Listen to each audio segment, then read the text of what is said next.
भाऊबीज पौराणिक कथा. मी आज तुम्हाला भाऊबीजेची पौराणिक कथा सांगणार आहे. एक म्हातारी होती. तिला एक मुलगा व एक मुलगी होती. मुलीचे लग्न झाले होते.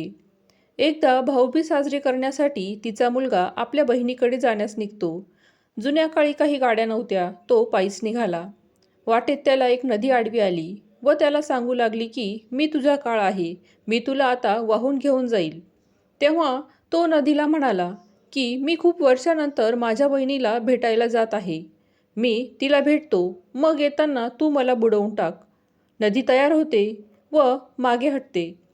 तो थोडा पुढे जातो तर रस्त्यात त्याला साप दिसतो. तो सापही त्याला सांगतो की मी तुझा काळ आहे, मी तुला दंश करणार आहे. तेव्हा तो सापालाही सांगतो की माझ्या बहिणीला खूप दिवसानंतर भेटायला जात आहे, म्हणून मला तिला भेटू दे. नंतर येताना तू मला दंश कर. सापही तयार होतो. मग तो पुढे जातो.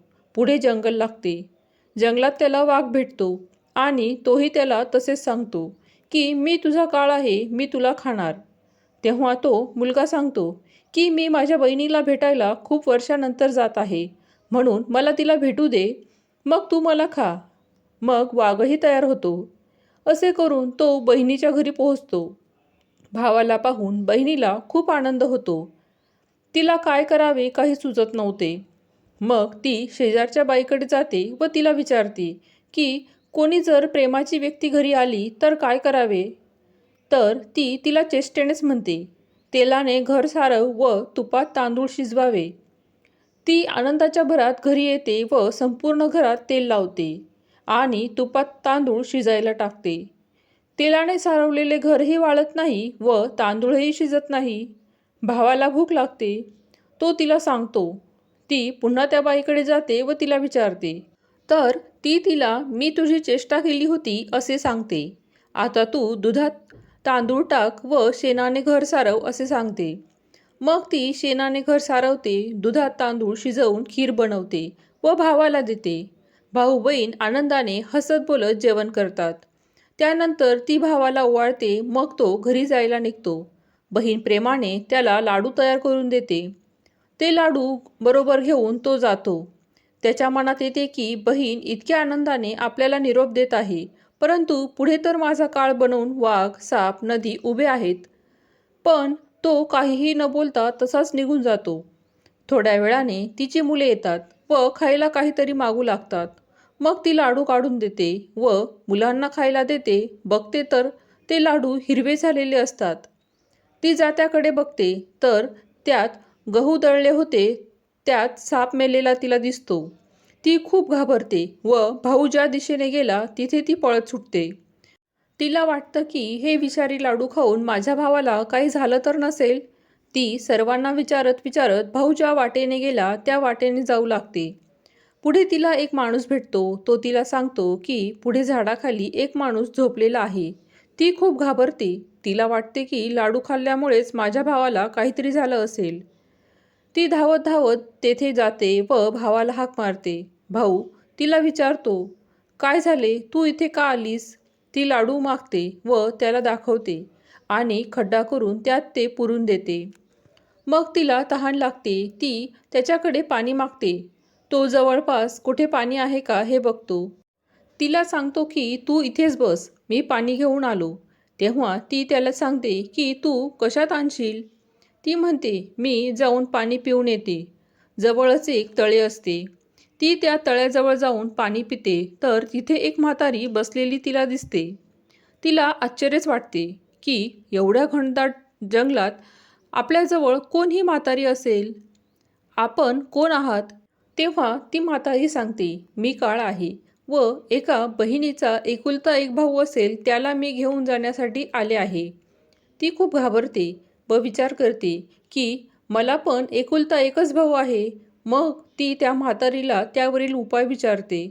तर ती म्हणते, जर त्या बहिणीने भावाला शिव्या दिल्या, त्याच्याशी वाईट बोलली, वेडी बनवून त्याच्याबरोबर राहिली तरच त्याचे प्राण वाचतील. त्याच्यावर 7 वेळा काळ घालेल. त्यातून जर तिने प्रत्येक वेळी त्याला वाचवले तर त्याचा केसालाही कोणी धक्का लावू शकणार नाही. मग ती लगेचच निश्चय करते की मी माझ्या भावासाठी वेडी झाले तरीही हरकत नाही, पण त्याचे प्राण नक्की वाचवेल.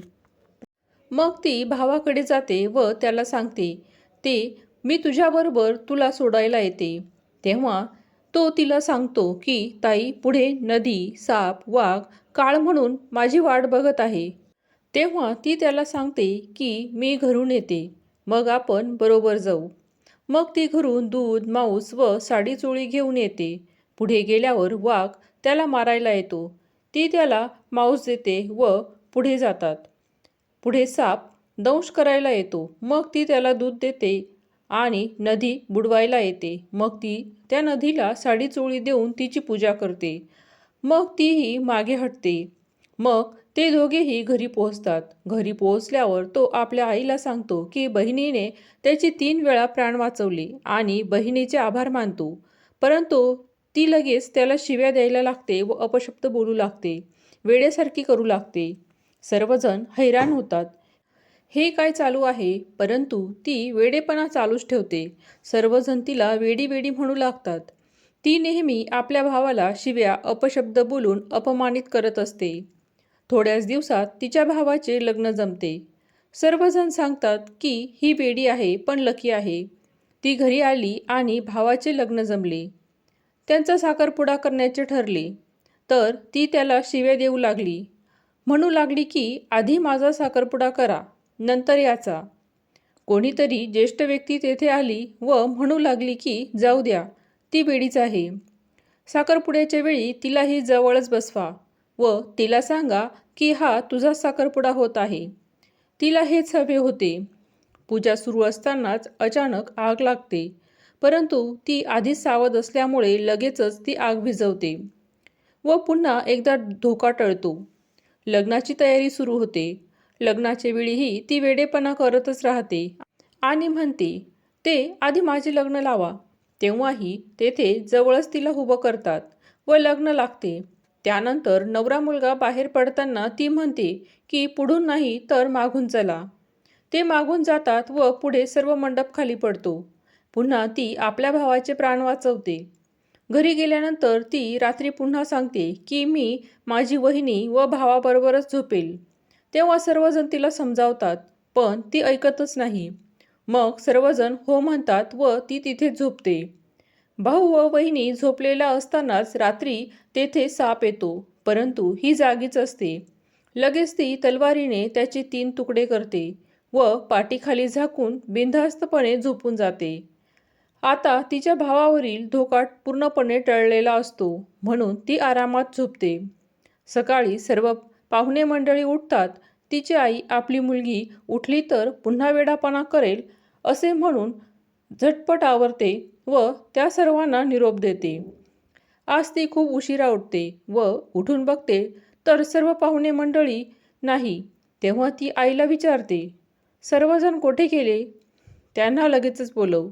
आणि आई त्यांना सर्वांना परत बोलावते. मग ती त्यांना सांगते की मी काही वेडी नाही. माझ्या भावावर जीवाचे संकट होते. काळ त्याच्या मागे लागला होता. त्यापासून वाचवण्यासाठी व त्याच्यावरील धोका टाळण्यासाठी मी त्याला वाईट साईड बोलत होते आणि वेडेपणा करत होते. आता माझ्या भावावरील धोका पूर्णपणे टळला आहे. रात्रीही त्याला मारण्यासाठी साप काळ बनून आला होता, पण मी त्यालाही मारून टाकले आणि टोपलीखाली झाकून ठेवले. तेव्हा सर्वजण आत जाऊन टोपलीखाली बघतात तर खरोखरच सापाचे 3 तुकडे त्यांना दिसतात. मग त्यांना तिच्यावर विश्वास बसतो. ती सांगते की आता माझ्या भावावरील संकट टळले आहे, म्हणून आता मी सासरी जाऊ शकते. आधी माझी पाठवणी करा. मग सर्वांना खूप आनंद होतो. बहीण भावाला ओवाळते व तो तिच्या पाया पडतो व भरल्या डोळ्यांनी बहिणीला निरोप देतो. म्हणून त्या दिवसापासून भाऊबीज साजरी केली जाते. असे मानले जाते की भाऊबीजेच्या दिवशी बहिणीने भावाला ओवाळले तर भावावरचे सर्व संकटे टळतात व त्याला दीर्घायुष्याची प्राप्ती होते. व्हिडिओमधील कथा आवडली असेल तर लाईक करा, शेअर करा, सबस्क्राईब करा. धन्यवाद.